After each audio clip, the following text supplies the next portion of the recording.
So if you guys are ready, I'm ready. Do it.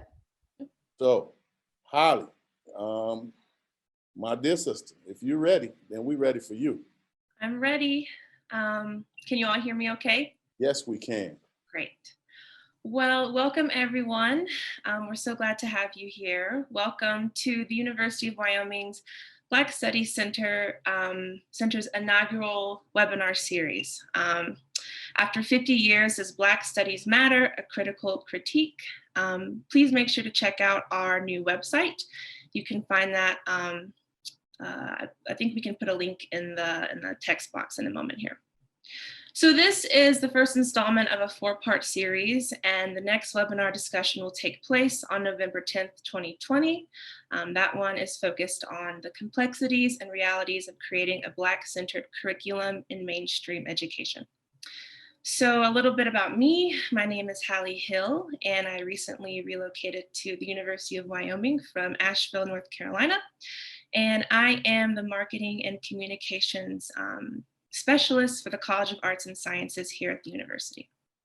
So in just a moment, I'll introduce tonight's moderator, who will introduce our speakers, but I'd like to offer a couple technical notes. We encourage you to participate fully in tonight's discussion via the chat box. You can type comments and questions into the chat, and your questions will be addressed during the Q&A promptly after the discussion. Tonight's moderator is Dr. Fredrick Douglas Dixon, the director of the University of Wyoming Black Studies Center. Please help me welcome Fredrick Douglas and our speakers. Thank you, Holly, and I appreciate all of your hard work. If you see our website, that is crafted by Holly. If you see some of the flyers, particularly this flyer, crafted by Holly, a young lady that's full of talent, and I'm glad that she's at the University of Wyoming because we plan to work very closely in our adventure, if you will, our journey here with the Black Studies Center. So I want to tell you that tonight is a very special night for the University of Wyoming and the University of Wyoming's Black Studies Center. This is our inaugural address, if you will, to the country, to the world, and what we think is important. Now, what I think that you'll get out of what we're going to do generally is we will be part of extending the mainstream narrative. We will be part of challenging the mainstream narrative in our programmatic efforts, in our research, and in our service. Not necessarily in that order, but all three of those as major components. So I'm going to go over a couple of our center goals before we get started and before I introduce our panelists. One of our major goals is to create an institutional platform that will dedicate efforts and resources to support culturally responsive teaching, rural community-focused engagement, and evidence-based research related to Black studies. Inspire and provide students with opportunities to understand and appreciate the importance and interrelations of the complex concepts and theories that constitute Black studies. Assist students in securing the necessary skills to think critically about, convey, and articulate the conditions of the Black experience by developing a sense of cultural insight to identity and understand patterns of historical development. Introduce students to the fundamental rigors of graduate research as undergrads to comprehend the importance of historical interpretations, theoretical underpinnings. So we have our hands full, and what we aspire to do is prove the importance of how Black studies can be a major part of the tapestry in rural areas. So as you see, very ambitious goals. And tonight is a clear outward manifestations of our goals to have such an august body here and those folks who will move this needle tonight forward of what I think is a much needed conversation about Black studies. But before we go any further, I want to thank our advisory boards, what some would call our Board of Elders. Dr. James D. Anderson, University of Illinois. His book is called The Education of Blacks in the South, 1860 to 1935. Yeah. Dr. Nathan Hare, and we'll get back to Dr. Nathan Hare, but Dr. Nathan Hare, Dr. Sheila Radford Hill, Dr. Audrey Turney, Dr. Leslie Burrow McLemore. These are those who advise us, who give us those thoughts, And as a communal thought, from an African-centered thought, our elders give us the vision. So we humble ourselves to have them as part of this process and this project in itself. So we thank them, and we thank them greatly. So before we move any further, I want to stop it right here. If you saw the flyer, it said, "Let freedom ring."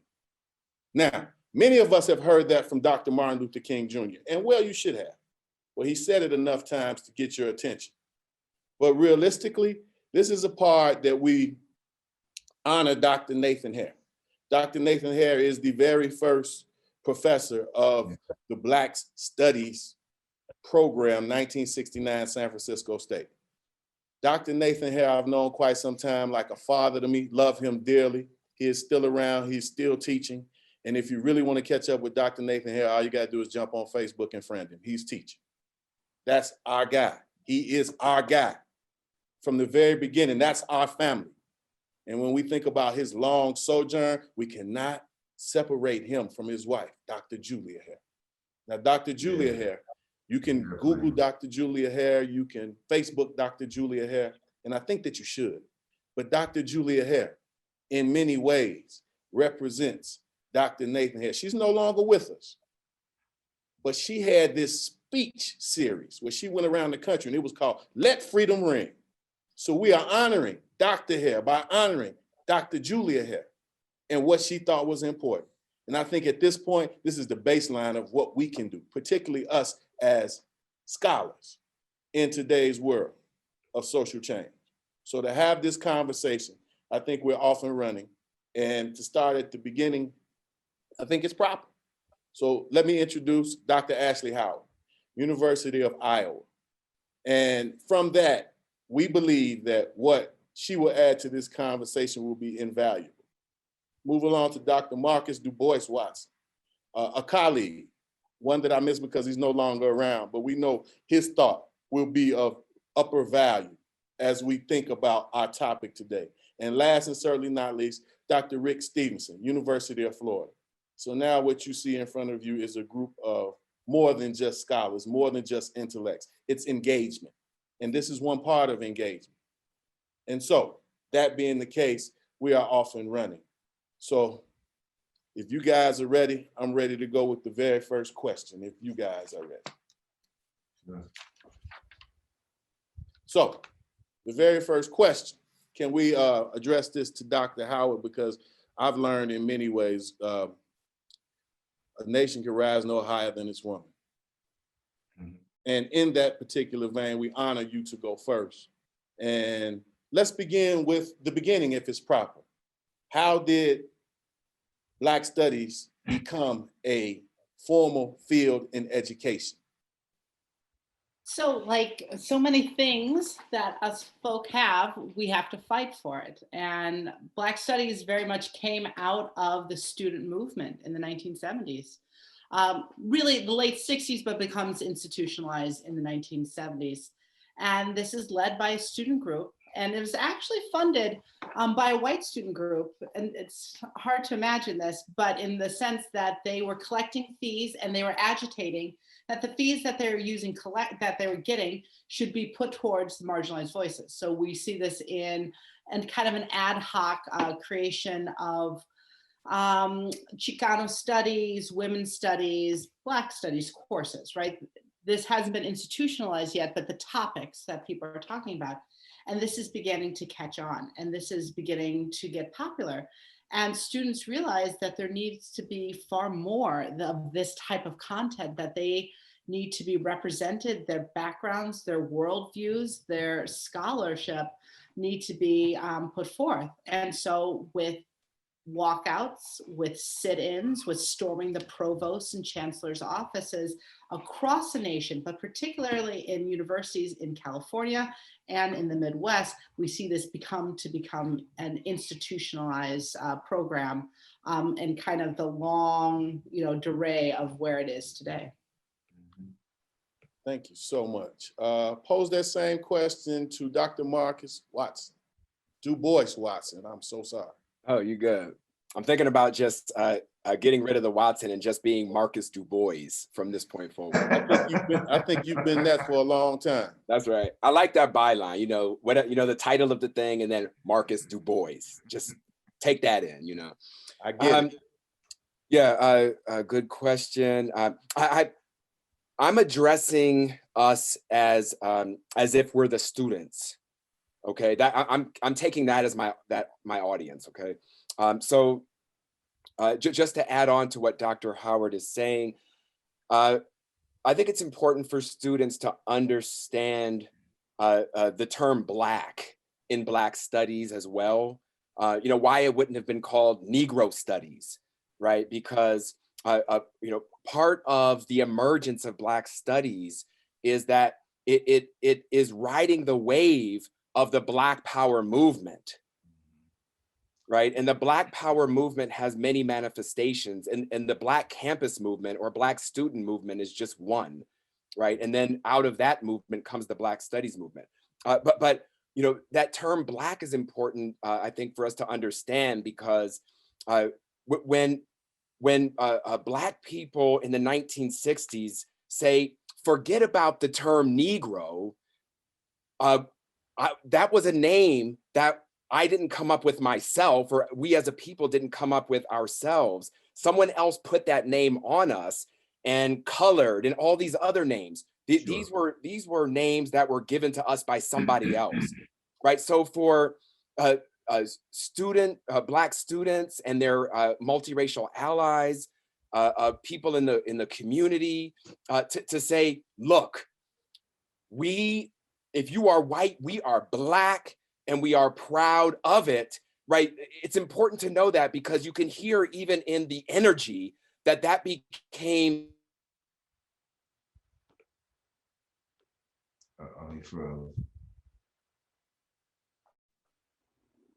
Wanted at that time, right? So to me, that's part of the you know, the context for understanding it's Black studies, and Black studies carries that history of fight with it. So I'll leave it at that.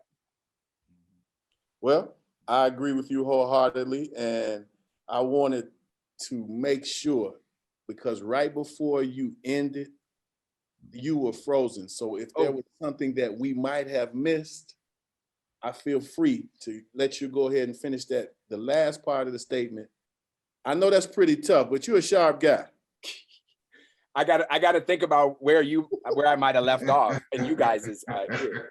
But you know, just to wrap up, that yes, sir. When we talk about the emergence of Black studies, that the word Black is important because it carries that history of students bringing this about, demanding it, and they owe their energy to the Black community, right? And the idea was Black nationalism, right? It was more than just an academic field. It was definitely that, but it wasn't a traditional Eurocentric idea for a discipline. It was too big and holistic for that. And its main objective was liberation, right? Imagine that. I'll leave it like that. Imagine if you have an academic program and the goal is liberation, not just some kind of abstract, objective knowledge for knowledge's sake.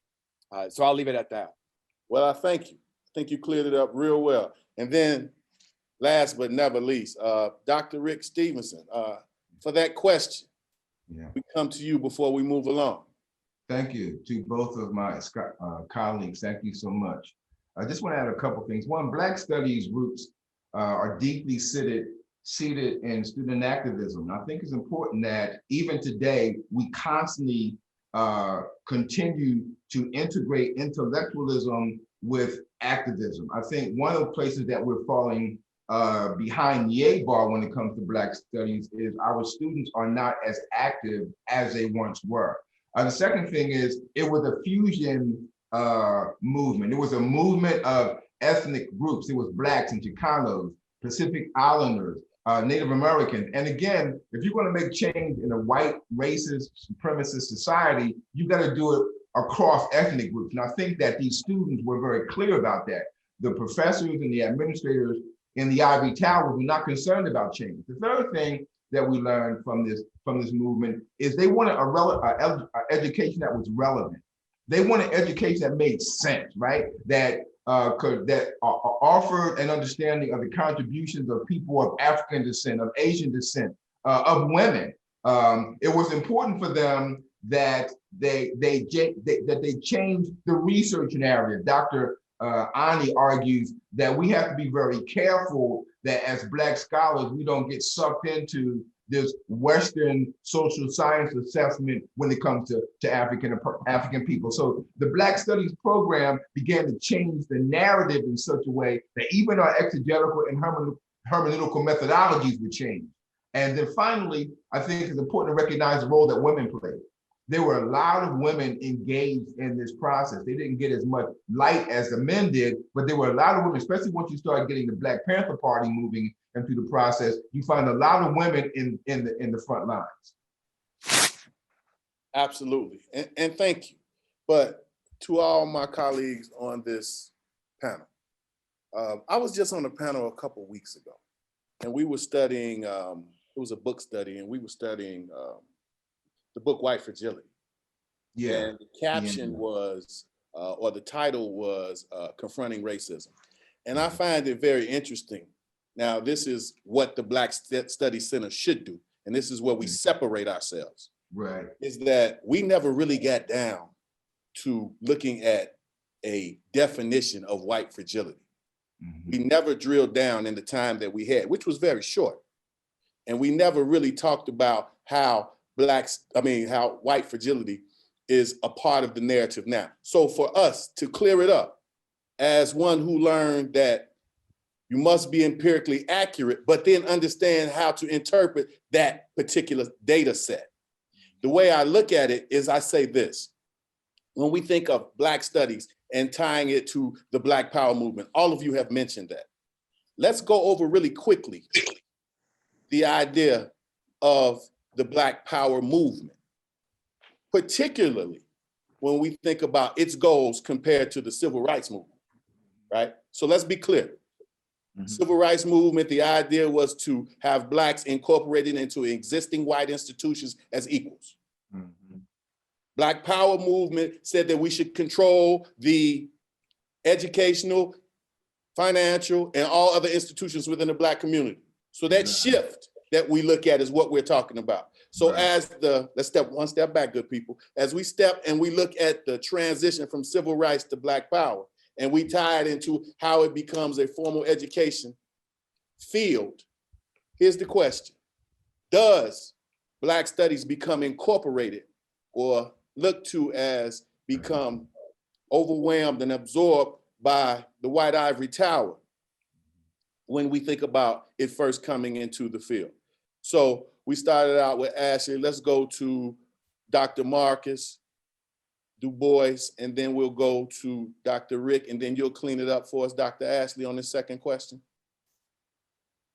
Right, so I will start general and let my colleagues get more specific. I don't know if I have an answer of certainty about this, but I think one place to start is to understand that when the first Department of Black Studies is established, you mentioned Professor Nathan Hare there, Dr. James Garrett, right, was important in the build up to this at San Francisco State College, 68, 69. Maybe I'll pose this as a question, but I find it interesting that the Department of Black Studies gets folded into an ethnic studies department right away, is my understanding, right from the get-go, right? So it was never a standalone Department of Black Studies. Right from the beginning, I don't know if this was felt to be a concession by those who were pushing for a department, that it was a necessary concession that you have to give up this total autonomy. But right there, I find that interesting for a variety of reasons.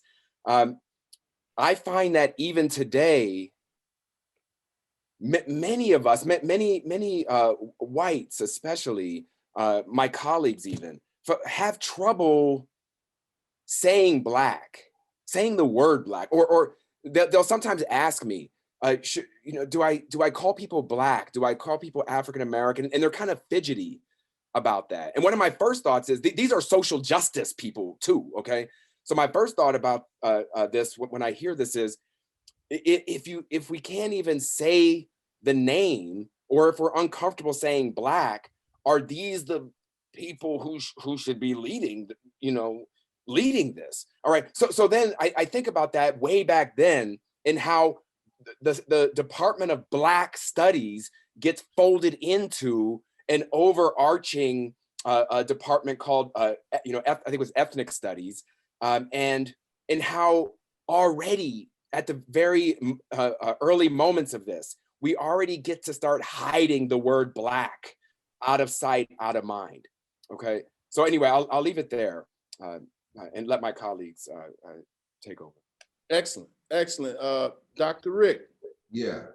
So you mentioned Dr. Hare, and I want to go back to that because he makes a very astounding observation when he argues that Negro colleges were co-opted long before the incorporation of Black studies, right? He says, speaking of Negro attitudes in Black colleges, he states, instead of trying to promote distinctive sets of habits and values in their students, they were, by almost any standard, purveyors of super American ultra bourgeoisie prejudices and aberrations. So in the beginning, it was rather co-opted, primarily because the professors, the teachers, had been trained to think negatively about Blacks and Black students. The same thing happened in Carter G. Woodson, The Miseducation of the Negro. He argues that the problem is not just the students, it's the teachers. However, we have made a dynamic shift. And if you look at, again, and this is one of my favorite scholars, Dr. Marimba Ani, she says, what we have to be careful about to make sure that we don't get co-opted is that we don't allow Western social sciences and methodologies to influence the way that we examine African peoples. We have to be very clear that in order not to be co-opted, we recognize that we cannot do our research without looking at how racism and white supremacy influences the way we build and focus and function as a unit.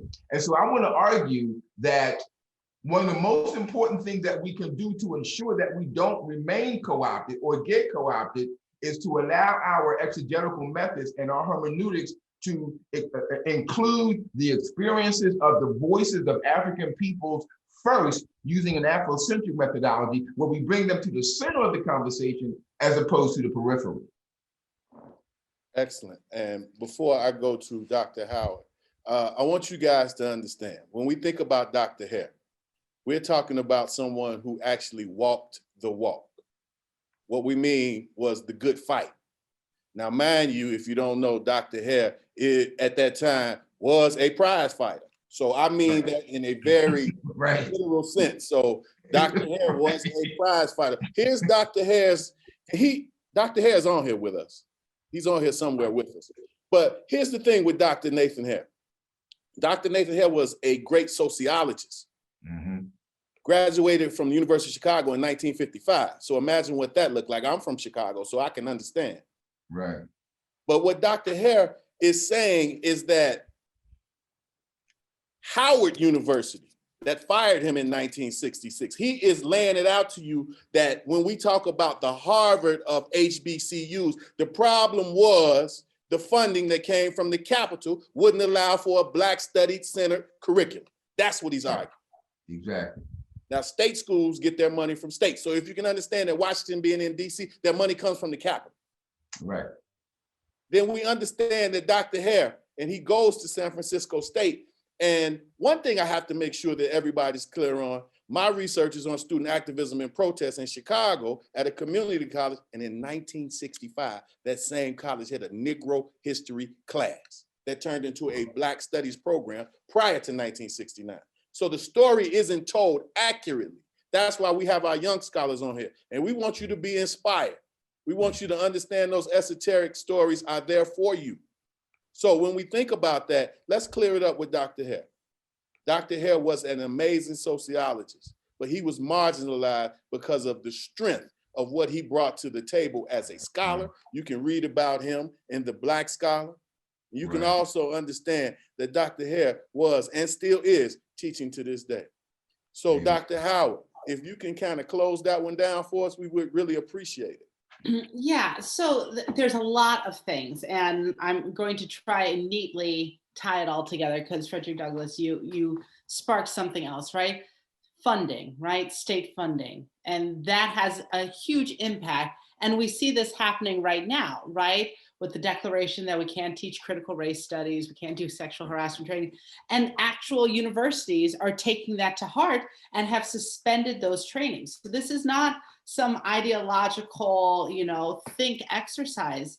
This has real impact to how people are able to do their work and what students are learning. So this isn't an abstraction. This is real, how we think of things.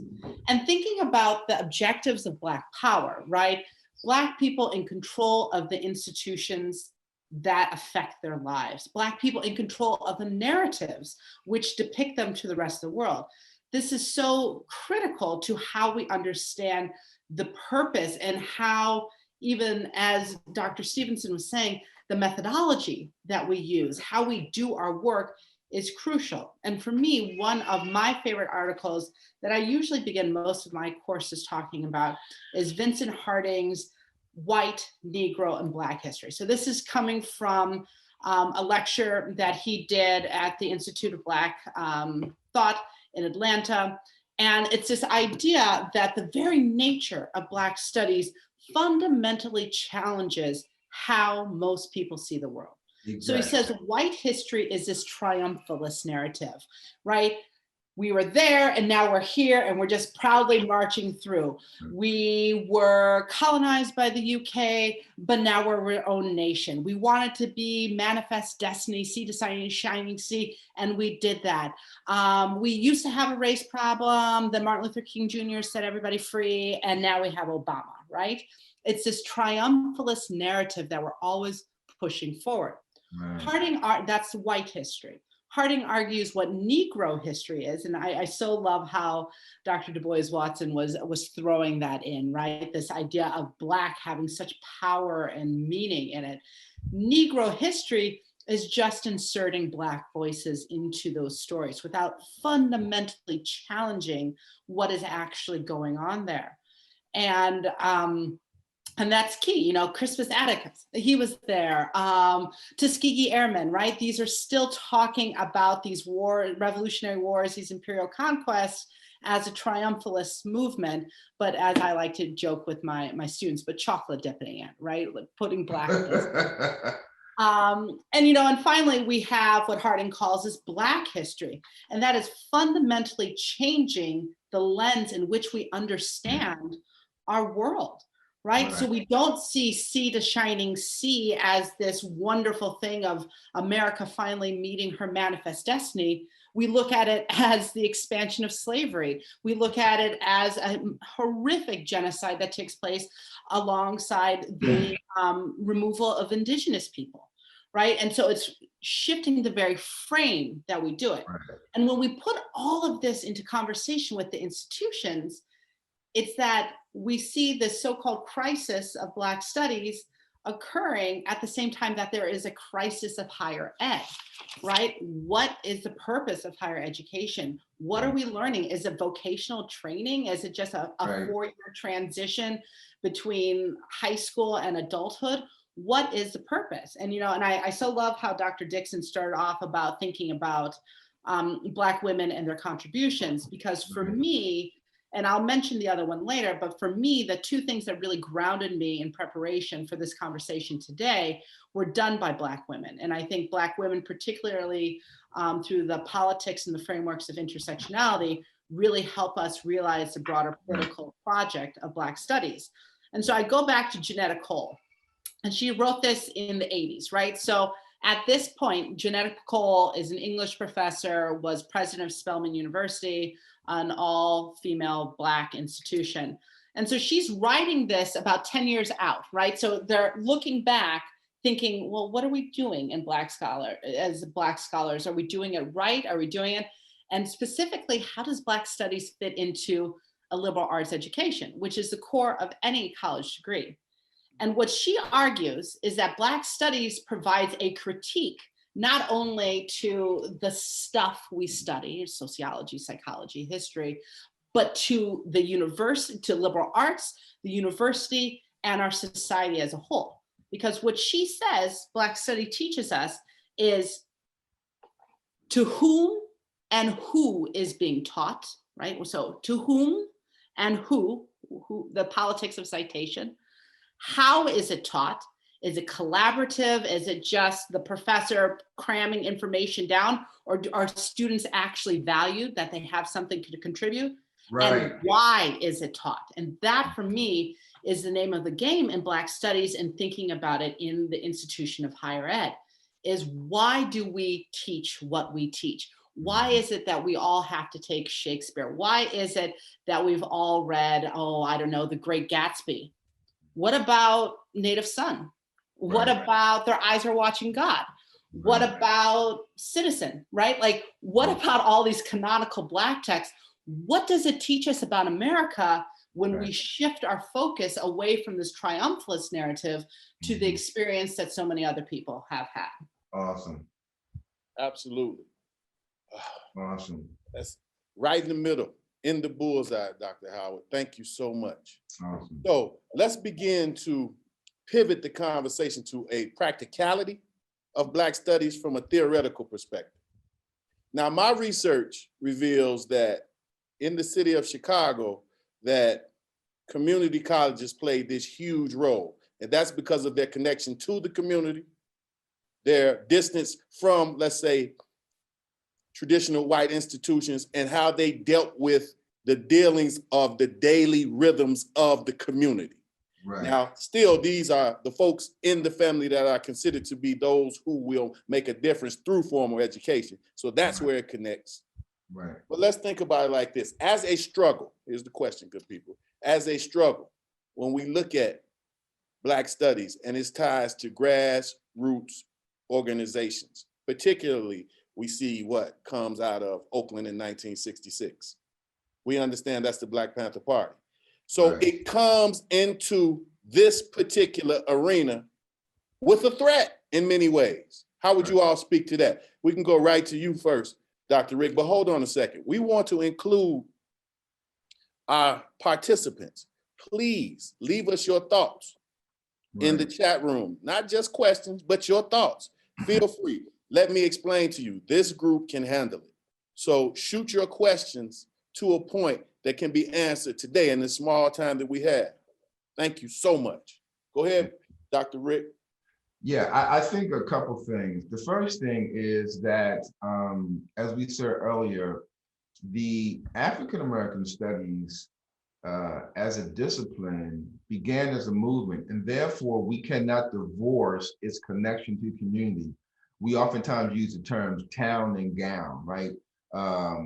We have to understand when DuBois argues that there is 10% that rises to the top in any culture, that there other 10, that they have to go back to the community and help raise the other 90%, that is very practical. We cannot divorce ourselves from our community. I think that every single program, every class ought to have some kind of activity where students are engaged in the community, or at least making reference to the ability to engage the community. I appreciated what Dr. Ashley said earlier about student engagement. My classes are I'm constantly challenging my students to interpret, to reinterpret, and critique what we're reading and discussing in class. Why? Because I'm not only teaching them about African-American studies, I'm teaching them life. And so they have to be able to leave the classroom and be practitioners, right? And so we have to make sure that not only are we teaching their minds, but we're also teaching their feet, right? We have to be able to, we can't change the community if the people who are graduating from these universities are moving outside and not participating in educating those who can't get a chance to come to the community. So I think that ultimately, when we look at the Black Panther Party, they were very practical. Head Start, very practical. Sickle cell anemia, very practical. Feeding programs, very practical. And so education from an African Afrocentric perspective requires an engagement with our community and with our other organizations within the community. Thank you, Brother Rick, and thank you.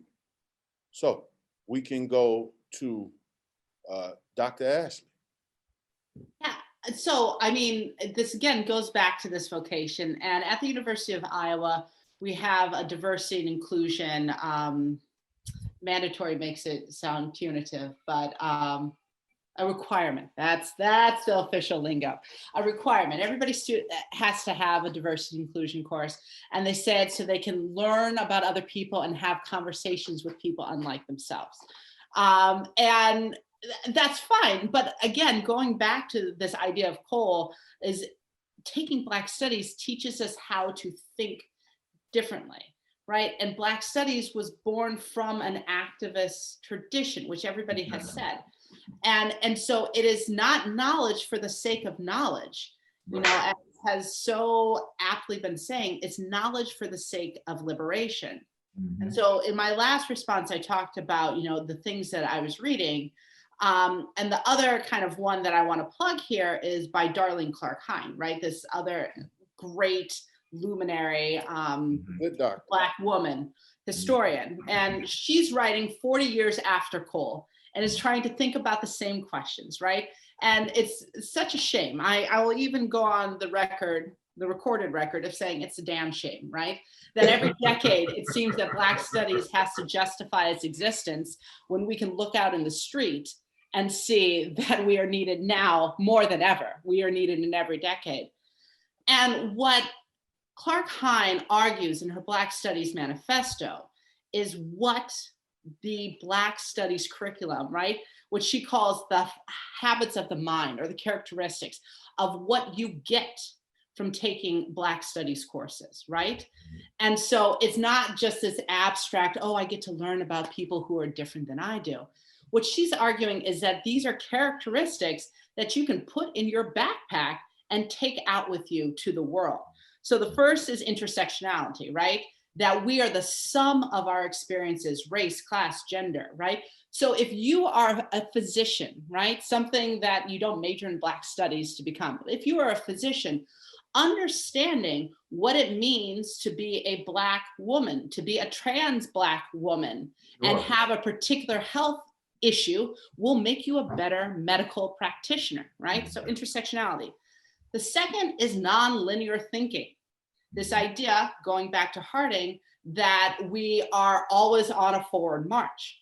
Clark Hine argues that a Black studies characteristic is this nonlinear thinking, meaning that any gains that have been won can be taken away. This makes you a smarter voter. This makes you a smarter parent when your school board is voting on things, right? Again, this practicality, this pragmatic application of these things. Number 3 is a diasporic perspective, right? So thinking about Blackness beyond just Black American context. Oppression and resistance, again, this knowledge for the sake of transformation. And finally, solidarity, right? And I think that is probably the best thing that we can take out of a classroom is understanding that your struggles, whatever they may be, are intimately tied up with someone else's and their struggles with yours, right? And so this practice isn't just about painting a house, with Habitat for Humanity or, in one of the coolest Black Studies courses I took when I was an undergrad, we rode the L, right? And so we rode the L from Evanston, where Northwestern is, which is predominantly white neighborhood, transferred in downtown, got on the Red Line and rode it all the way to the South Side. And then our teacher said, and now I will need you to get to 160th Street. And you know what? The Red Line stops at 95th. So you have to get on a bus. If you work downtown, which a lot of folks do, you have to get on a bus to get into a deeper part of Black neighborhoods, right? And so through that lived experience, I know that public transportation is not some abstract thing. I understand the impact that it has, not only on my life, but somebody else's. Exactly. Awesome. Very well put, Doc. And I love the way that you brought in Chicago as this hub of transportation. That red line will take you from Howard, which is as far north as you can go, to 95th, and then it ends. But isn't it funny now that gentrification has taken over what we call the South Side? Then it allows for this ability to continue to build this railway to 130th Street. And for those of you all from Chicago, you know exactly what I mean. So thank you for that, for laying that out there. So we go to you, Dr. Marcus, and let us continue. You, when you asked that question, Brother Frederick Douglass, what came to my mind was the Black Student Union, and how then I think he was called Jimmy Garrett. Now it's Dr. James Garrett, and Mariana Waddy, and some others decide at San Francisco State College that they're no longer going to call this organization the Negro Student Association, and they changed its name in 1966 to the Black Student Union. And as far as I know, that's the first ever Black Student Union that we've had.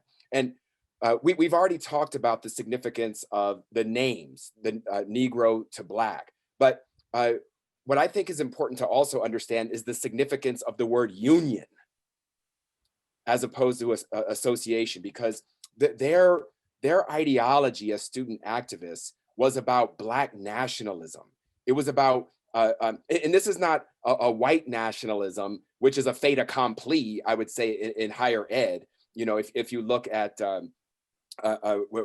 departments and disciplines and how they trace their canon, you know, who the faculty members tend to be, the negotiated status of indigenous land that the universities are on. So we have white nationalism. It's a fait accompli at most of these universities. But white nationalism is based on white supremacy, right? So we're talking here about Black nationalism, which is based on an effort to make sure that one's humanity is represented. Okay, so I just want to be clear about what I mean when we're talking about this first Black Student Union being all about unity, union. Okay, so and they carried that out. So it wasn't just the students who were part of the student union, right? It was the Black cooks. Absolutely. It was Black gang members from the community. It was Black professors. They really meant community. They really meant unity. So that's one distinguishing feature, right, of Black studies, right? That it's community based for real. We might even ask the question if there's a kind of cultural appropriation, right? We talk a lot about cultural appropriation of. Froze again. He froze. So service to the community. And I don't think we mentioned Black studies. Probably doing that to maybe 10 years before it became, you know, something. Anyway, so we might ask that question about, is this a kind of cultural appropriation? So the Black Student Union is what your question made me think of. And then at my place, SUNY Buffalo State. Am I frozen? No, but you were, but you're doing great now. Okay. So SUNY Buffalo State, last year, as part of Black History Month, we had an event where we invited community members, mostly from the Black East Side of Buffalo, but everyone's invited. And we filled the room to capacity, right? So we're already trying to work through the true spirit and origins of Black studies at SUNY Buffalo State, the Africana Studies unit. And I'll just leave it as an anecdotal sort of thing. One of the community members, there was a panel of 5 community members, and this young guy, probably 30 years old, doesn't have a formal education, but he got his education on the streets. He likened himself to Malcolm X. Like when I'm talking to him, that's what he said. He's like, I'm like, you know, and he leads Black consciousness workshops at a library in the Black community. He shows videos and so forth. And he made this comment about him being a master of knowledge. right? And it was sort of like, what is a professor of knowledge to someone who is a master of knowledge, right? And we take him seriously. Elders in the community are our mothers and fathers, right? So as professorish as we get, no matter our degrees and so forth, we pay homage to the elders right in the community, whatever their education level and so forth. So again, I hope that this is reflective of the original spirit, origins, and purpose of Black studies in some way. I believe so. And as much time that you and I have spent together in and outside of classrooms and being on the same campus, that's an excellent answer. I think it goes right into our next question. And we're looking at time in a little different way, you all, because we have questions. So we want to answer those as much as we possibly can. So perhaps before you give your closing comments, this may be our last question. So let's look at it like this. Dr. Martin Luther King Jr., he wrote a brilliant book. It's called Where Do We Go From Here? Chaos or Community. And in that book, he gives this brilliant depiction and examination of Black power, which was coming in many ways to be the civil rights undoing at this time. The book was written in 1967, so this is his last year of his life. And when we think about what he says he understands Black power. He just doesn't like the name. Right. He said, because it's divisive. And people may take that the wrong way. There's a big difference between Dr. King in 63 and Dr. King in 67. By 67, he's the most hated man on the planet. He comes out and says what? Why I hate the war in Vietnam, the abominable war. So now he's as radical as he'll ever get in his lifetime. And let's think about it this way. What did Black studies do in a radical movement in the academy? And think about it this way. What was the outcome for HBCUs? Think about it this way. Jackie Robinson breaks into the major leagues and the Negro leagues fold. Black teachers become part of the ivory tower. And what happens to HBCUs? If someone could give me their critical analysis about how that question is important when we think about the history of Black studies. Feel free, anyone. Well, I think the first thing is just to take into account nomenclature, right? When it comes to Black studies or anything with Black people, those kinds of debates have been going on since the 60s. So anytime you put Black in front of something, it's oftentimes looked as deficient. And so when Dr. King starts talking about Black power, he recognizes, I believe, that part of the struggle is having validity to things that are Black. You look at the term Black itself. You got blackball, you got Blacklist, you got black male, you got anytime Black is connected, it's oftentimes negative. And so I think that even though the movement was using the term in a positive way, I think that sometimes Dr. King was trying to avoid unnecessary friction. I think when we look at Black studies, we went through a transition of names, just like Black people did. We went from color to Negro to Afro-American to African-American to Black. I mean, that's a constant conflict for us. So when you start looking at Black universities, one of the things that they had to be able to do was deal with this issue of double consciousness. Can I be Black? Can I be American? Can I have all this stuff compiled together and still be functioning properly? And I think that's part of the, if I understood your question properly, that's one of the things that we still have to wrestle with. This idea of what it means to be Black or African American and to be American as well, and not be seen as deficient or inferior because we use terms that are oftentimes colorized. Absolutely. That goes to you, Dr. Ashley. And I think Dr. Rick did such a good job. I just want to point out a little current events. And that is that there's an increasing movement back to HBCUs. Mm-hmm. And this was even before 2020. And I wonder if we'll see it pick up. And it's not only Black students talking about going to HBCUs and of you know, there's been a lot of discourse with football players, right? And football players should stop playing for D1 football schools and start playing for HBCUs and have the money going there. But we also see it with K through 12 education, where parents, Black parents, are fed up with their options and school choice and all of this.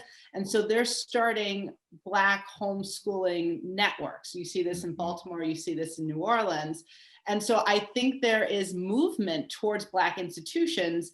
And, you know, Dr. Fredrick Douglass, when you were talking about, well, I like the idea of Black power. I just don't like the sound Black power. I don't like the name. It immediately evoked this idea that, well, I'm in favor of defund the police. I just don't like the sound of defunding the police, right? This idea of what it's called. And I think much like we're seeing now, this idea of integration and reform has failed. And so people are saying, we just have to do away with it and do away with all these systems. And I think much like we saw that, like, cognitive shift, what Doug McAdam would call cognitive liberation in the 1960s, we're seeing again in a new way and saying charter schools aren't where it's at. Neighborhood public schools are failing us. We need to think of new options for ourselves, controlled by ourselves. All right. And that goes to Dr. Watson. Yeah. I remember recently actually having a conversation with my father. His name is Uhuru. He legally changed his birth name from Robert to Uhuru. So that gives you a sense of, you know, the kind of person where I got my names from, right? But he was saying that in the 50s and especially in the 60s, when he and his siblings started coming home and saying they were Black, his parents were totally against that.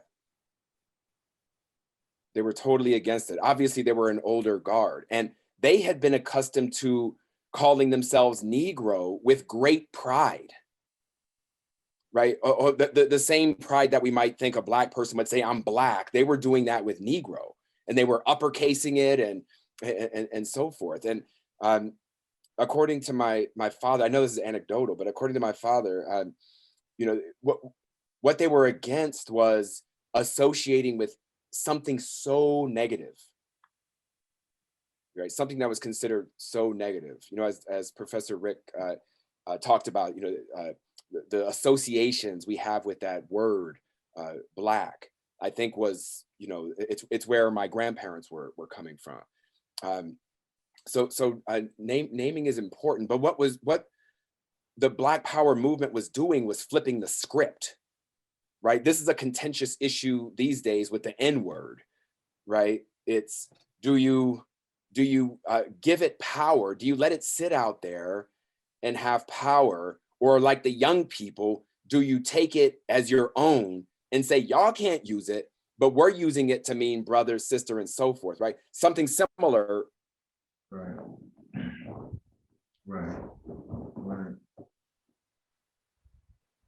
He froze. The power of technology. Right. Always at the most inopportune time. Oh, my bad. Do you know where I left off though? They're using it as brother, sister. Yes. Wow, yes. that was a long time ago. I said a bunch of stuff. Why don't you just give us the short version? Because we don't want you to mess up what you already said. I guess let me, as a last thought, I alluded to this or a little bit earlier, but I want students to become critically aware that there is white studies. Right, there is white studies. From a Black studies perspective, there is white studies. Right. And we I sort of talked about it in terms of the perspectives, cultural orientations, values that are embedded within many, if not all, traditional disciplines. When those disciplines, you know, help students understand where they come from, right? The canon, right? Straight white male, you know, is often where that's at. In terms of who we hire disproportionately as professors, in terms of retention rates, who were able to keep more so at universities and who we're losing more of, right? So there is white studies, but it goes without saying because it comes without saying, right? So that's part of privilege. You don't have to name it Eurocentric studies or white studies, right? So then the burden is on Black and brown people and women to have to name and show some kind of difference. Black studies, women's studies. And then we get caught up in, well, why do you have to say there's a difference? So I want students to be clear that from a Black studies perspective, there is Eurocentric studies. There is white studies. It's called the university, right? It's called your traditional departments, right? So it shouldn't, we should stop taking it by surprise that we want to say Black studies or Africana studies.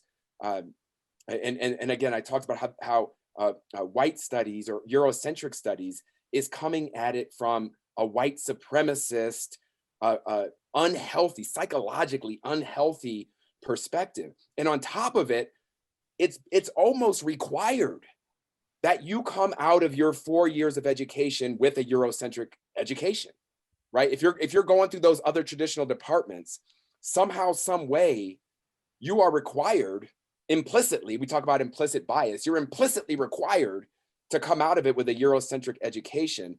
Learning anything about Black people is, as it always is, optional. And it's made to not look good even.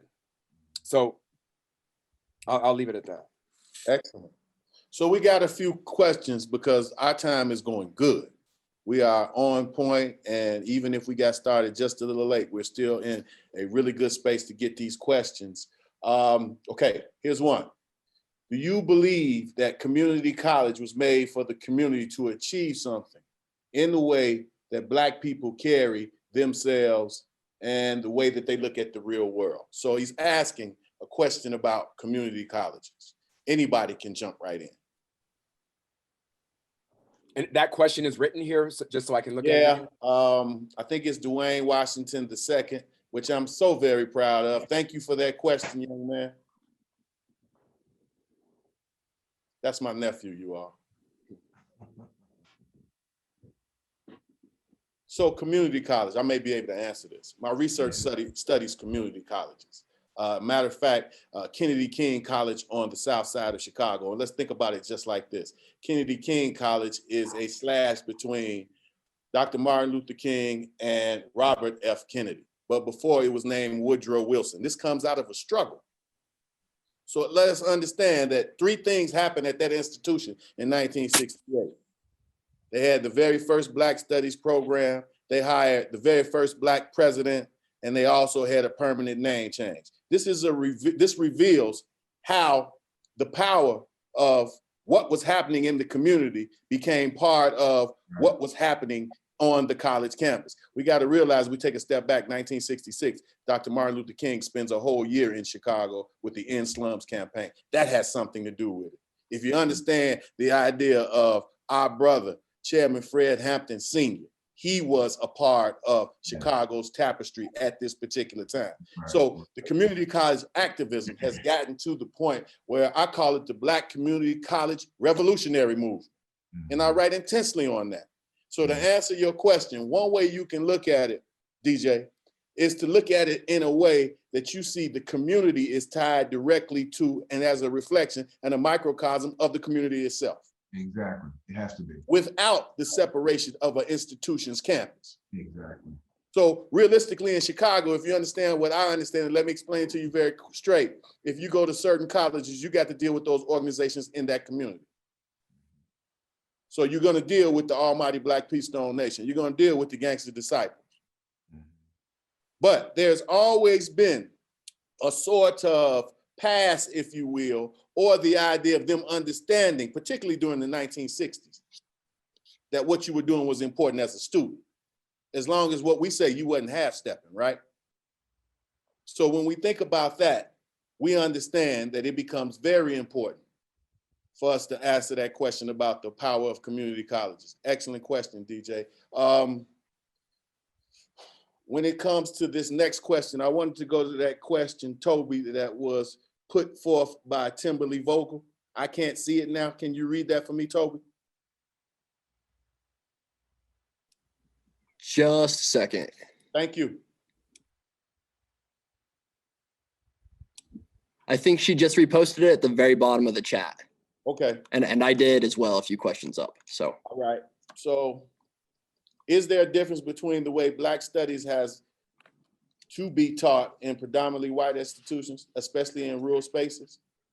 Second question. Beyond that, how do Black Studies operate under white professors? Two Right. excellent questions. Right, And as much as I'm ready to address them, I have those with me right. who will answer that question. Feel free. I think that Black Studies is taught based on the professor, not the institution. If I was in college in the 70s, and so I remember the movement. I was a part of the movement at Penn State University, which is the PWI. And so my approach is obviously oftentimes much more radical than someone who just started a year ago, depending upon how they were trained. So I think that we have to take into account the tenacity and the goal of the professor. What is the professor's ultimate goal? One of the first day of my class, every class I teach, one of the first things I ask my students are they revolutionaries? Because I want to know if they are, and if they're not, my goal is by the end of the 16 weeks that they are revolutionary. And you can see this transition because in the middle of the semester, I'll ask the question again. Are you a revolutionary? And 9 times out of 10, they're like, you know what, after what you taught me, I have shifted from one place to the next. So I think that even at PWIs, when we have professors whose goal is to transform students, if education is not transformative, we're wasting our time.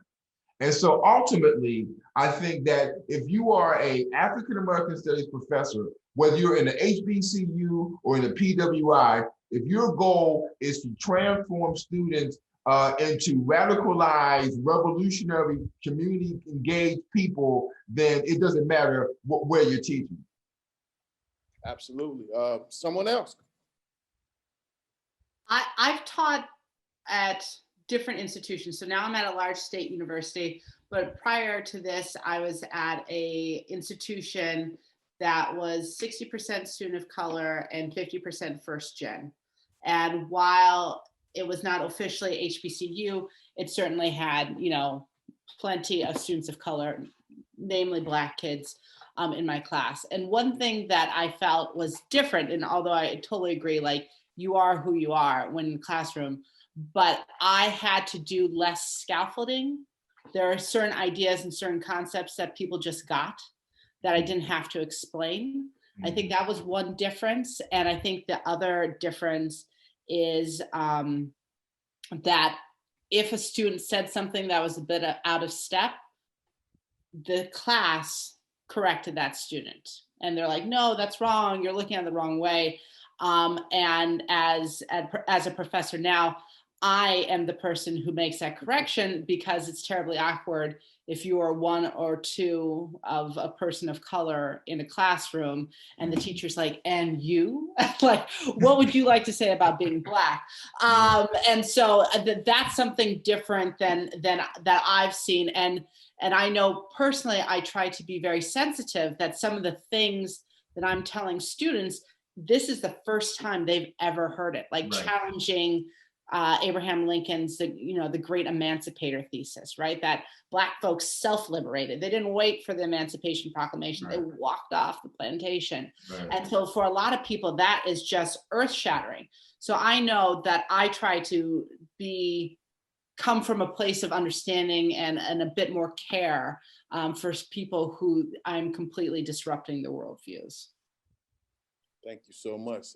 That takes us to you, Dr. Mark. Yeah, I have a similar experience. I taught at the University of Wyoming for 9 years, predominantly white institution. Some of my classes were all white students. And now I'm at SUNY Buffalo State. It looks like an HBCU to me, I mean, most days. And so my classes tend to be more multiracial. And so, you know, when I was at the University of Wyoming, it's hard for me to think of asking something like this. Like I would say, how many of you, if you are a victim of some kind of crime and there are police officers across the street, how many of you would feel comfortable running to them for help? You know, they would all say, yeah, I would feel comfortable with that. And then I have to tell them, okay, well, me, I wouldn't quite feel comfortable because I don't know who they think I am running at them. Exactly. You know, it goes over much better at, am I out? Nope, go ahead. Okay. It goes over differently, you might imagine, at SUNY Buffalo State, where I can ask that same question and the Black students are like, I'm not, you know, I'm not going there. You got eight Black students saying, I'm not running at them. And then the white students are raising their hands like I would go. Then we can really talk, you know, in a substantial way, because you can see the empirical evidence right there. So there's a lot to say to that question, but I'll just leave us with that in there. I think that you guys did a great job with that.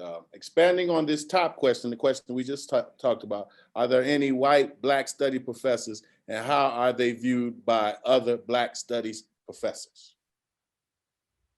Yeah. This is a thorny topic, right? Absolutely. And that's what we came to do. Right. So I will try to wade ever so judiciously in these waters.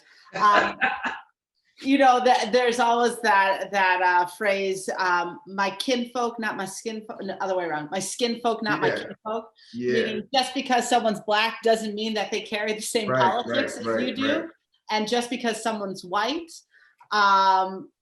might mean that they're more down for the cause and understand their whiteness and use their privilege. And so, you know, I joke that some of my best friends, truly, some of my best friends are white folk who study Black people, and and they walk the walk, like they understand it. They are the last people to speak in a meeting. They're the first people to say and call out other people's racisms. They try to use the positions that they have to bring up more scholars of color, to make sure that they're getting published and mentored and really doing that. But there are some people who, and I think I read this in the question, who are like, what do you know about Black stuff? And for me, just Ashley Howard talking here, that gets a bit tough, because what I know is not the function of me being Black, right? I did a PhD, right? I put 6 years of my life into studying and taking tests and going to class and writing a book. So my knowledge doesn't come from lived experience. And I think that gets in a difficult cycle. That's something that we've been talking about earlier, is that oftentimes Black studies is delegitimated, right? It's just something, it's an add-on, it's not an actual field of study. And so by that, white people can also gain this kind of knowledge because it is an intellectual pursuit and not an experiential pursuit.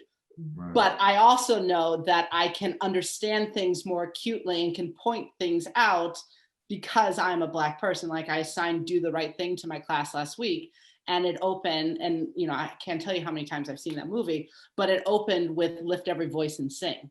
And much like Marcus was saying, the Black kids in the class, I said, what song did it open with? They're like, the Black National Anthem. And I asked the white kids, and they're like, there's a Black National Anthem? This is a song, right?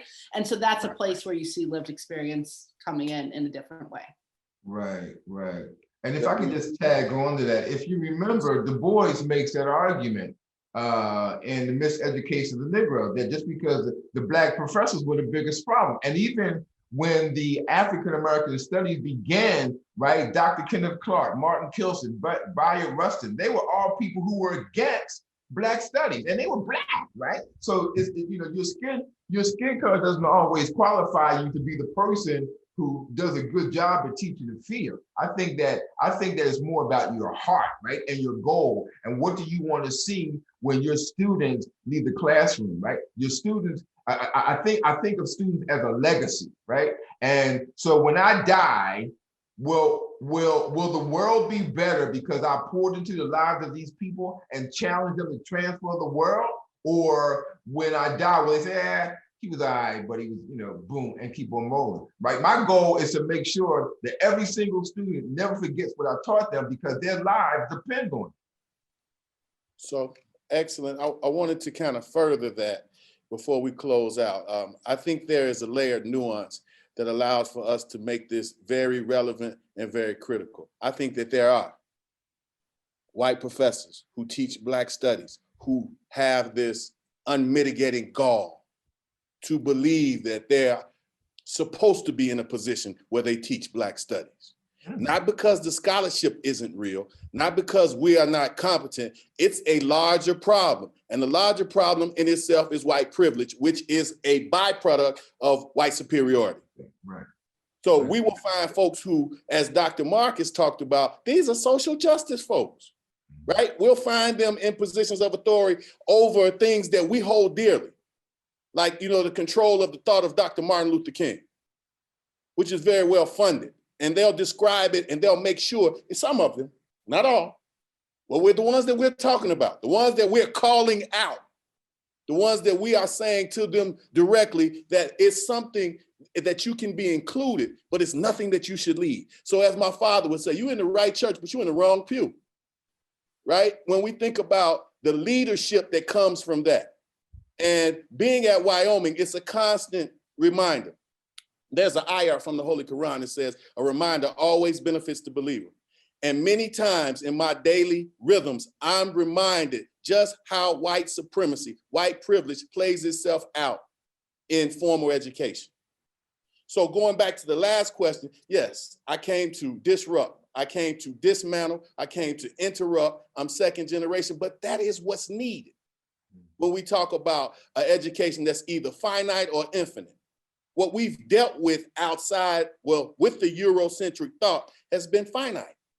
So that's why there's always tension about injecting Black studies, Latino studies, Native American studies. When we think about this, if American history was more inclusive, there would be no need. So obviously there is a problem. So when I think about those particular people, that critical mass of folks who really believe in their psycho-viscera that they should lead Black studies, that is indeed problematic. And I look at it in a way that in many ways, in lots of instances, it's protected by the institution. And no place, to me, has more to gain by looking at directly than the University of Wyoming. And not just look at it directly, deal with it directly. So that's why we're here. And the Black Studies is having this conversation. The Black Studies Center is having this conversation. And we lay it on the table as intellects, but still coming from a point of power. And that power comes from a struggle. I want to go to one more question, if it's all right, you all. Yeah, one more question before we wrap up? Okay. Hey, here's a good one. Get ready for this one. It's very relevant too. Do you see the undoing the foundation of the white Trump narrative by replacing it with Trumpless narrative as a concrete step towards undoing other institutions beyond just the educational system in America? To what end and to what extent? Let me read it again, all right? Because I know that that was pretty loaded. Do you see undoing the foundation of the white Trump narrative by replacing it with a Trumpless narrative as a concrete step towards undoing other institutions beyond just the educational system in America? Feel free. I love to hear what you got to say, Dr. Howard. I was scrolling back through so I could see it. So I'm thinking, what's at stake? So here we go. Absolutely. Great way to put it. Love it. Yeah, so I mean, the foundation, right? And plenty of people talk about this.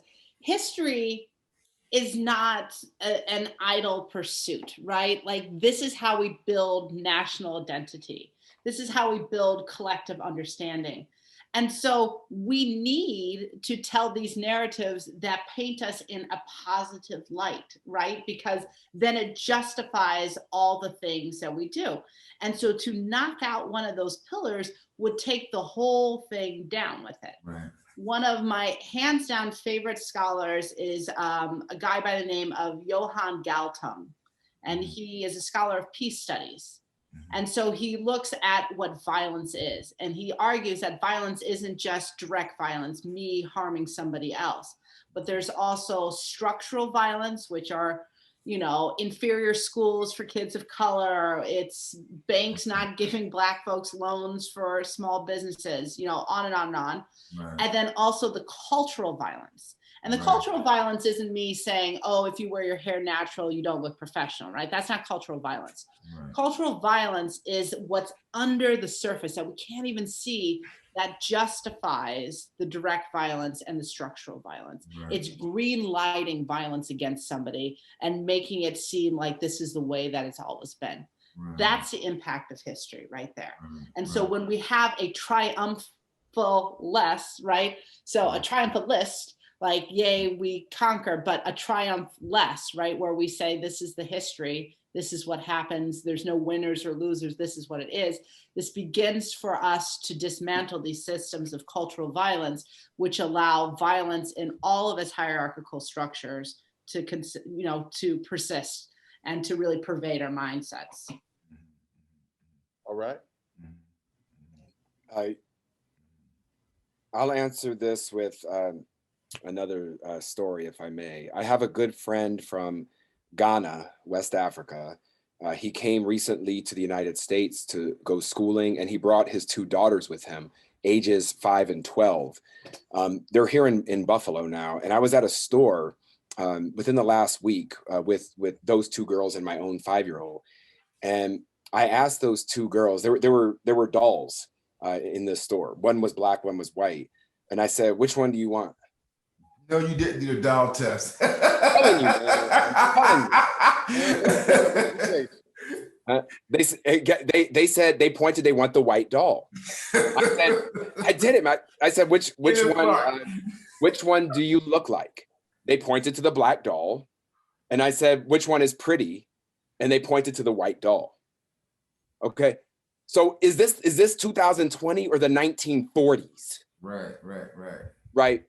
So what discipline is going to approach that question that way, and is going to enable us to understand even time, the reckoning of time, differently than the current Eurocentric way of reckoning time based on counting and numbers and decades. Whenever we say it's the 1980s and the 2010s, it makes it seem like we're living in a world of difference. And not that there aren't differences, but according to that little thing that I did, there are some similarities as well, right? So how do we break free of that triumphant, sort of way of understanding? And I think Black studies is one answer, and then I would just briefly go to the 1669 Virginia Act. It was called the Casual Killing Act. Yeah, the Casual Killing Act. The Casual Killing Act, right? An act about the casual killing of slaves, right? So we might identify this act as a concrete starting point for the deeply embedded, I call it white pathology, right? That has become so normal that it may be even hard to see, right? Yeah. But in this act, the white planters were trying to figure out a problem of theirs. How do they punish not only enslaved Black people, but white indentured servants if they weren't performing their jobs? With the white indentured servants, they could add time.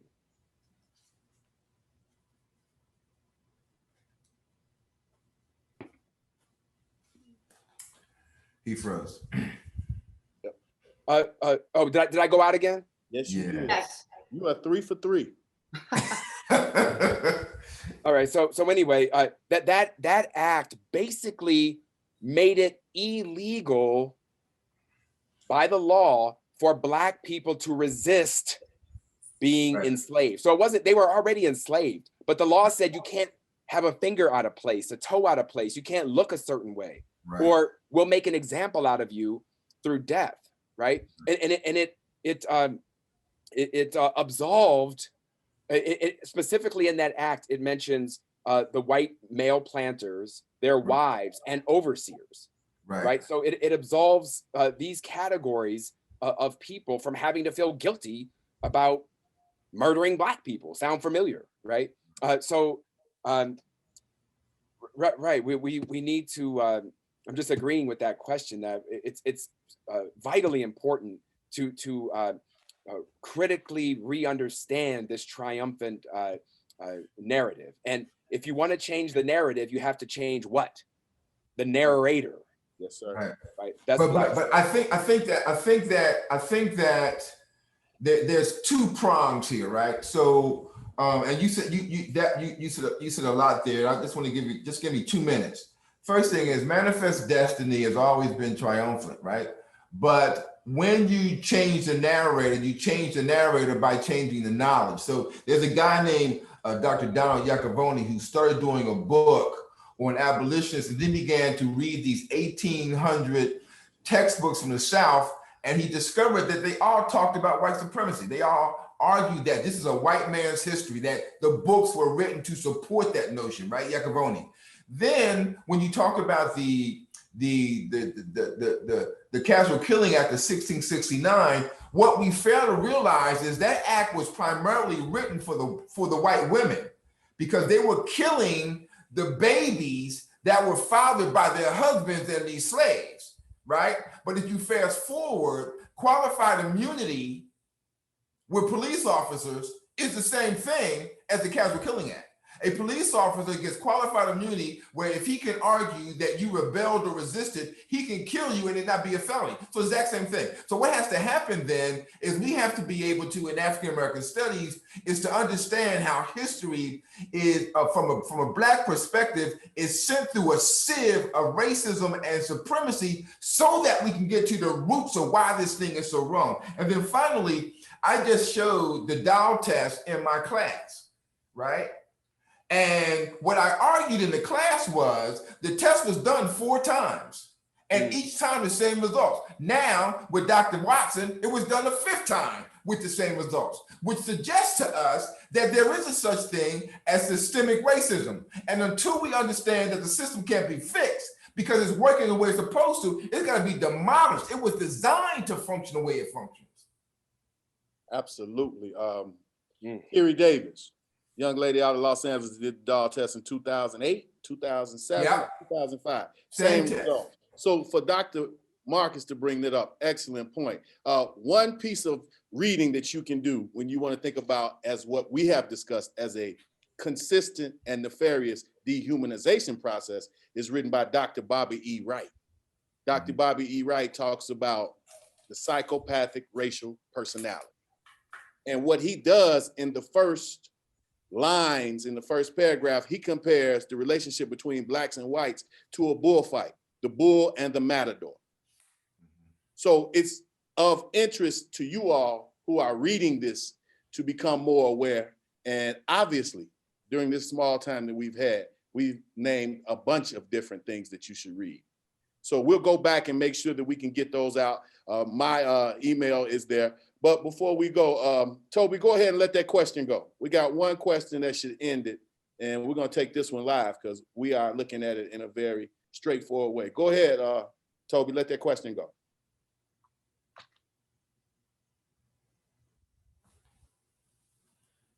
Hello, guys. How you doing?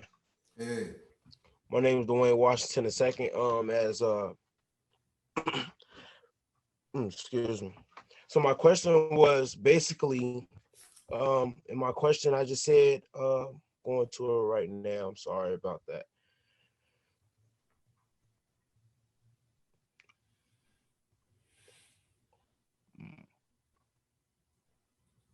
You want me to help you here? Because I can read it.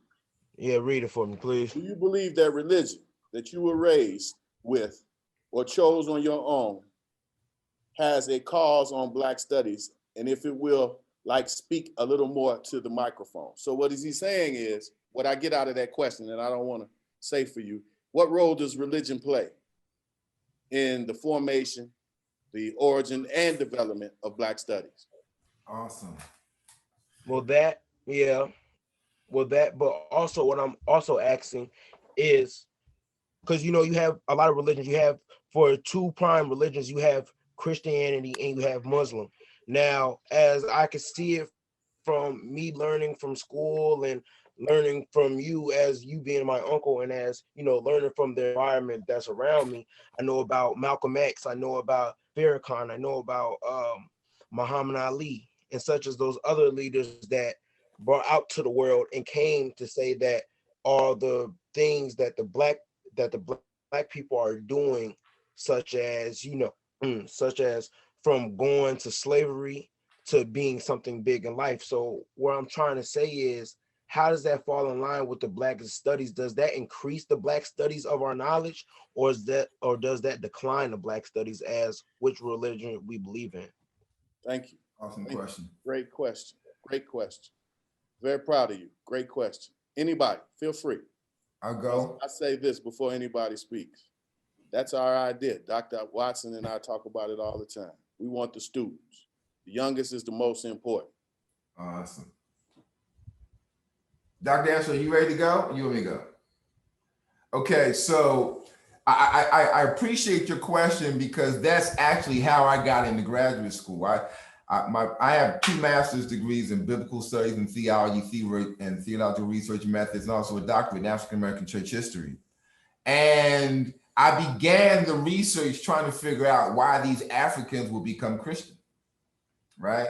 Many of them were Igbo, they were Fulani, they were Hausa, they had their own African traditional religions, but they also had a lot of Muslims who came here, right? So what was it about Christianity that challenged them? Well, one of the things I discovered was that they believed that the God of the Bible was a liberator, because he liberated the Israelites. So next semester, I'm teaching a course called Race, Religion, and Rebellion. And I'm starting with the cosmology of Africans who jumped off slave ships, because many of them believe in what we call transmigration. They believe that if they died in the water, their spirit would go back to Africa. So there is a component of one's religion that oftentimes underpins our ability to resist. We see it also in Muslims who tie bombs to themselves and blow themselves up. They believe there's something for them in the afterlife. So oftentimes your religion can oftentimes underpin your ability to be a participant in insurrections. That is not a negative thing. Now, but then you have like the Baha'is, who tend to be not as aggressive and radical as some of the Muslims or the Christians, but still religion oftentimes can serve as that fuel, if you will, to lead towards rebellion, insurrection, and then radicalism. Excellent. Someone. All right. Dr. Howard, that was the white flag, huh? We can't hear you. It's someplace I know is a true weakness, because I was trained by Marxists. Yes. And Yes. Oftentimes I have students who are like, we don't talk a lot about Black religion in my class. And I'm like, you're right, I do. So I realize that is a weak point.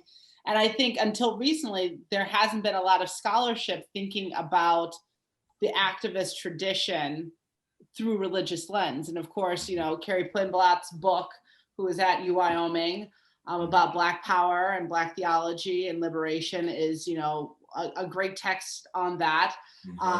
And so, yeah, I think there's certainly a tie, because Black people are bringing their whole selves into everything that we do, whether that be their region, their gender, their sexual identities, whether or not their parents, their religion, all of that influences our worldview and how we approach, something. Exactly. Absolutely. Well, we're currently in the Black Freedom Movement, 1955 to the present. We're currently talking about the Civil Rights Movement and the role of the church.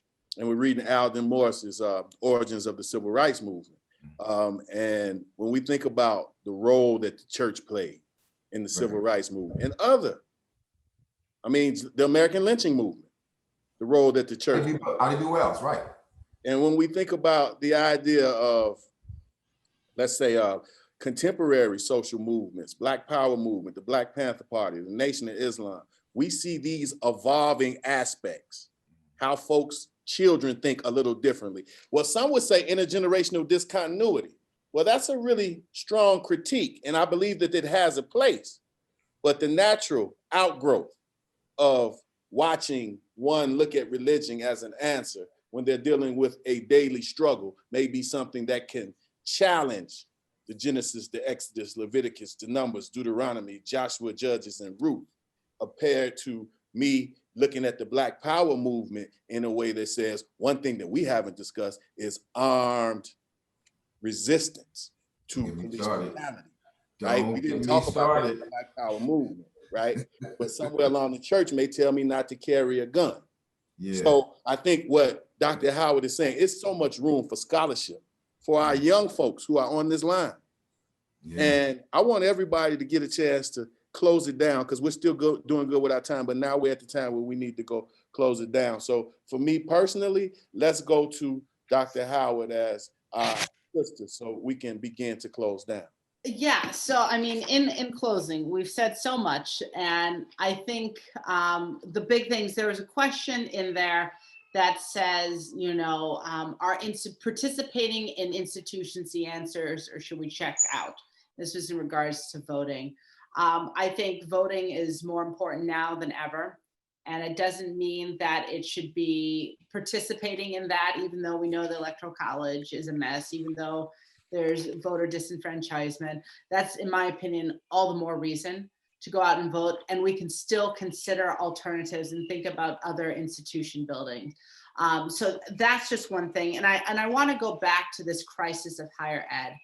And one of the things when I can dissociate from being someone living in 2020 to someone thinking about 2020 historically, one thing that I think is so important is that this year and the crises we have faced have amplified the crises that have been going on in the lives of the most marginalized people for a decade, right? So this is part of kind of the neoliberal project coming to a head.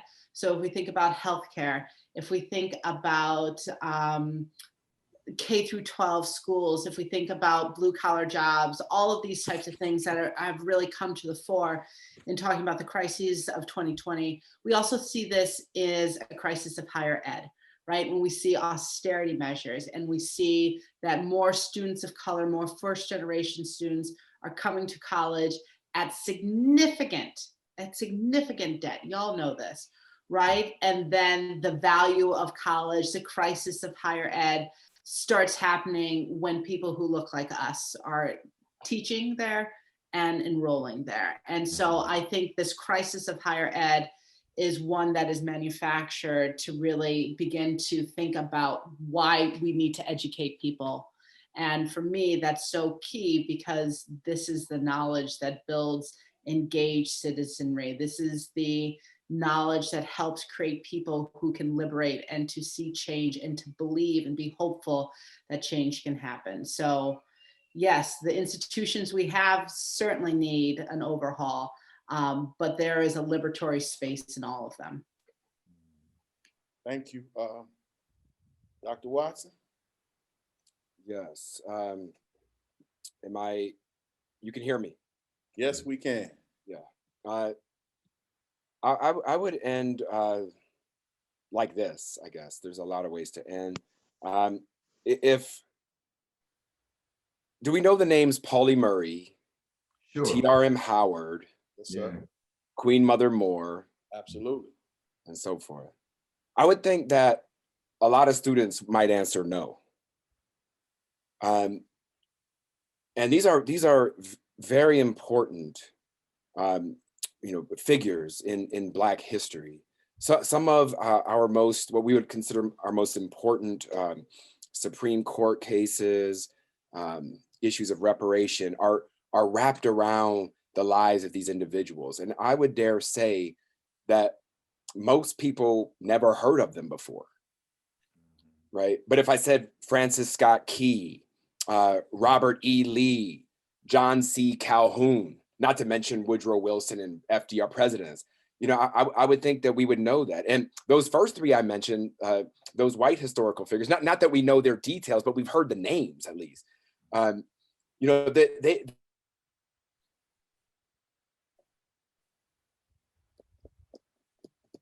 power of technology. I think we should really wonder, can you hear me? Yes, we can. Okay. I think we should really ask ourselves, why do we know those ones, but we don't know the other ones? Right. And we should ask that critically about the kind of education we're getting, the kind of education we want, right? Because Pauli Murray, T.R.M. Howard, Queen Mother Moore, they wanted what I would assume all of us here want, which is they want equality. They want all lives to matter. But we don't know about those people. Right. So I would just leave us with the importance of Black studies, Africana studies, however we're going to name it, in terms of nomenclature, for students, that this is a critically important field of study, discipline.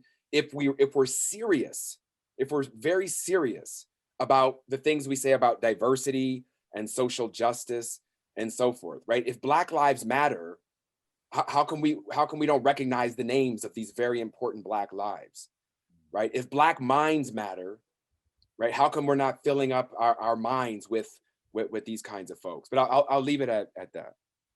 Excellent, thank you. And that goes right to Dr. Rick. So I'm going to jump off the real radical fence right here. You mentioned armed self-defense, and I think that when we look at the Black Power movement, when we look at Black studies, when we look at the tenacity, we have to make sure that we understand that these people were willing to make moves and also protect themselves. They were very clear. The reason that the Black Panthers came into existence, the whole name is the Black Panther Party for Self-Defense, right? They understood that the police officers were not on their side. And I think that we have been pacified to the point when we hear about gun control, we think it's about guns, when in fact it's actually about people. So there is a sense in which we have to become more aware that in a white racist, white supremacist society, that we have to be both intellectual, but also self-protective. And especially when it comes to our women, we have to, brother, step up to the plate and make sure our women are taken care of, right? We got to protect our women. Even if you look at Martin Luther King, he tried to get a gun license, they just wouldn't give it to him, you know? But when he traveled down here to Florida, when he went to different places in Louisiana, there were organizations like the Deacons for Self-Defense. There was the Ocala Hunting and Fishing Club. These organizations were armed, they were nonviolent, because nonviolence and being armed are not mutually exclusive. You know, I think that it's important to understand that if we're going to be successful, not only in the academy, we've got to also be successful in the community. And that means we've got to protect ourselves on all four corners. Well, I agree. Respect and elevate and protect our women, and whatever that means and however you go about choosing to do that. Well, we know that there's not too many other ethnicities that don't think about their women as the prize, and we should ourselves. So when I think about wrapping up today, I got to stop and say thank you all. I know I bugged you all with emails, found out who emails back really quickly and who does not. Don't say anything, but when we think about that, it's been the way that we have envisioned the Black Studies Center at the University of Wyoming was to bring scholars who are active, particularly what it means in a representative manner of our first conversation. And what I say to you all as colleagues, there's a huge difference between being a doctor and having a PhD, right? And I'll go slowly with this. When we think about having a PhD and being a doctor, well, having a PhD means you did like Dr. Howard. She said she spent 6 years writing, researching, taking tests. Well, she and I come from the same institution. So I understand exactly what that means. So being a doctor in many ways means that you have been educated to the highest of Eurocentricity that says PhD means it's piled higher and deeper. And when we think about how that in turn connects or aligns or does not connect or align with a doctor. See, when you say someone is a doctor, there is this implication or some sort of reference that believes that they can heal what it is that they studied. So we think about the many Black great sociologists that we have had.